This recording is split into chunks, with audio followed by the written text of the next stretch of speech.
Okay, video 5.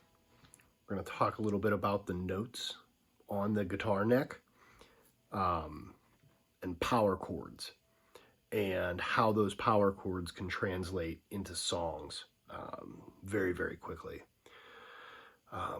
So the notes on the neck, this is another one of those really sort of seemingly intimidating things.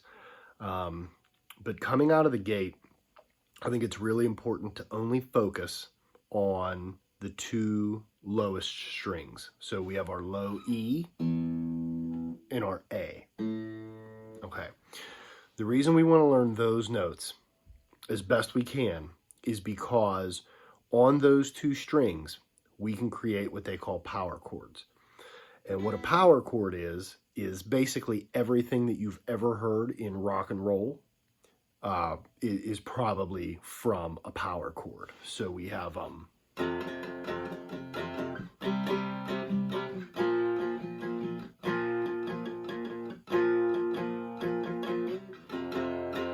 okay, so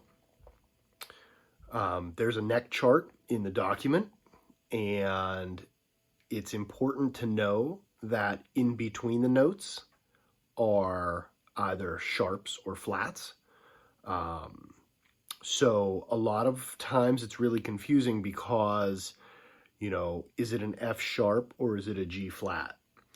And for our purposes, that's irrelevant.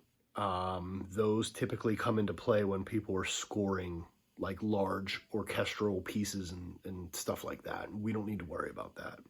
For our purposes here, what we want to look at are the notes on the bottom two strings and then the shape of what is a power chord. I'm not going to get into the notes themselves. They're on that chart. I think it's easy enough to look at. You can cheat, basically. So the only thing that I want to add before we move on to the power chord shape is that the second fret with an open string above it.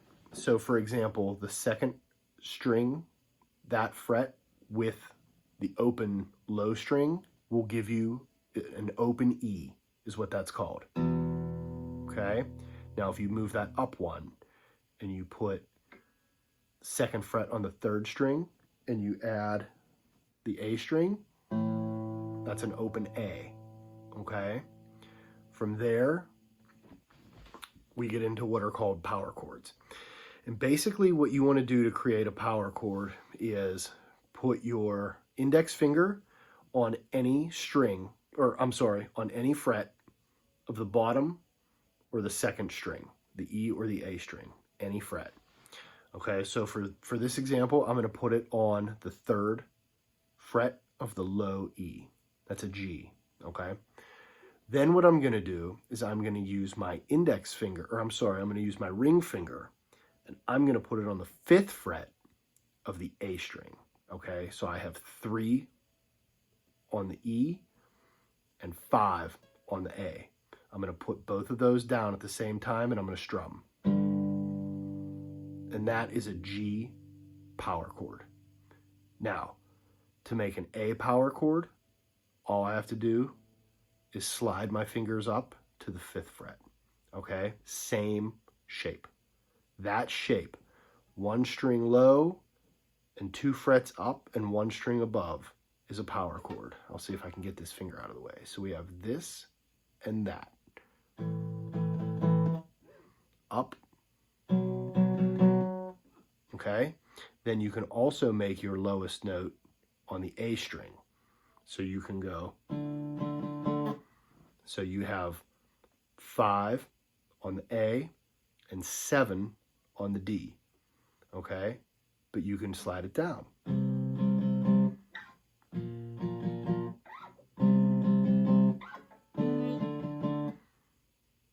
Okay, so if you can make that shape and make that sound like a chord, that's a power chord, and that will open up endless music.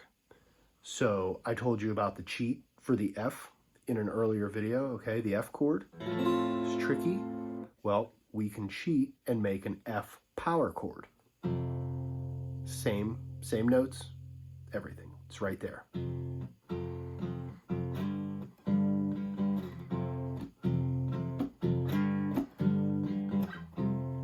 Two chords. That's Dreams from Fleetwood Mac, by the way. F to G, F to G. That's all there is to it. Practice that shape, move it around, and then when you look at the document, look at the neck chart, and then figure out what the chord is based on where you put your fingers.